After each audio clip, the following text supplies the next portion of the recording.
Hello, everyone. I just wanted to rant for a minute.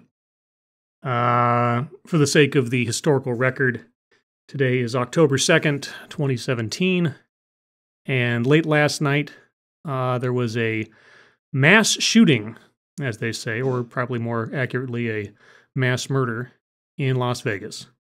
As of this recording, 58 people have died as a result of this, with some 500 plus people being injured. It is the worst mass shooting or killing, so far as I know, in U.S. modern history. At least since the last worst mass killing in U.S. modern history at the Pulse nightclub. And it'll probably be topped before my lifetime is over with. A lot of people today have been, as we so often do now, unfortunately, banting back and forth about the why. The why. I don't care about the why. I don't care. I could not care less about the why. This guy's dead. He killed himself. The why is important if he were going to trial. And the why is important to determine whether or not this was one act as part of a conspiracy or if there are others involved. And those are really the only two questions I personally care about when it comes to situations like this. A, are there any other people who were involved in the planning, preparation, or execution of this event?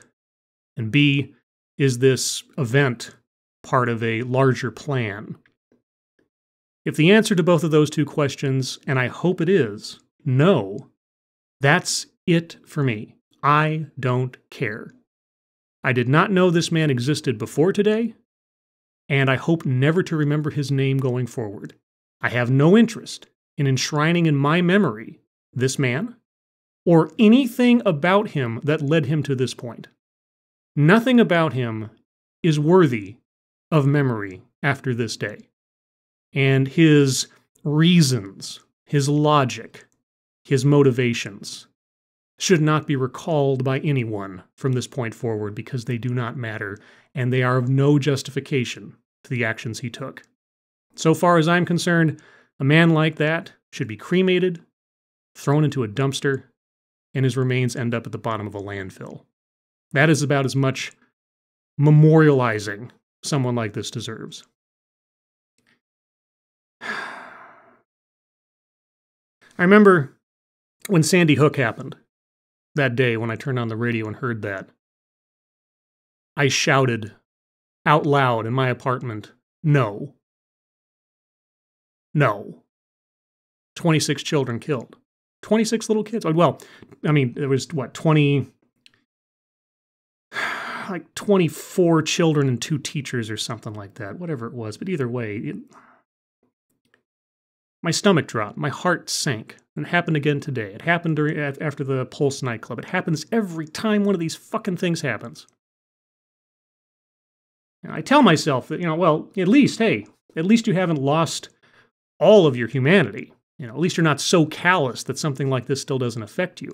But I don't want it to affect me. I don't want to keep hearing these things. I don't want these things to keep happening. But they keep coming. They keep coming. They keep coming. And all the arguments about how this could have been prevented and so on and so on. Again, it's right up there with the reasons why. A locked door only keeps out an honest man, as the old saying goes. If someone is determined to put their life on the line to harm others, then 9 times out of 10, they will succeed.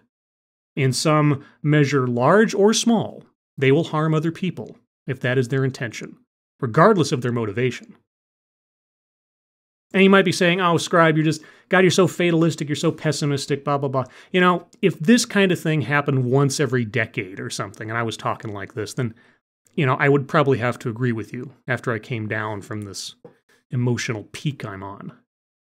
But it doesn't happen every 10 years.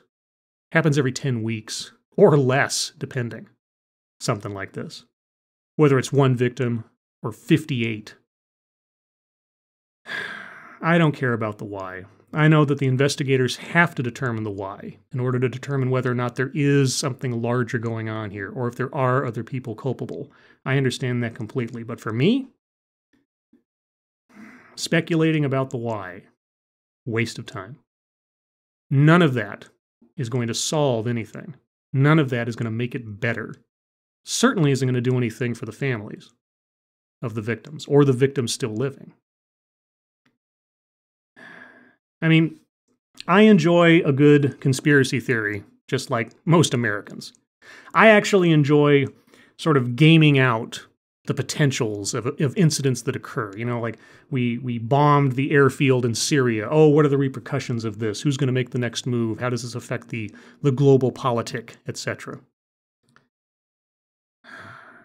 But trying to understand, trying to piece out, trying to game out the mind of someone who would commit a crime like this is a waste of time, and honestly is not something I want to waste a lot of energy on.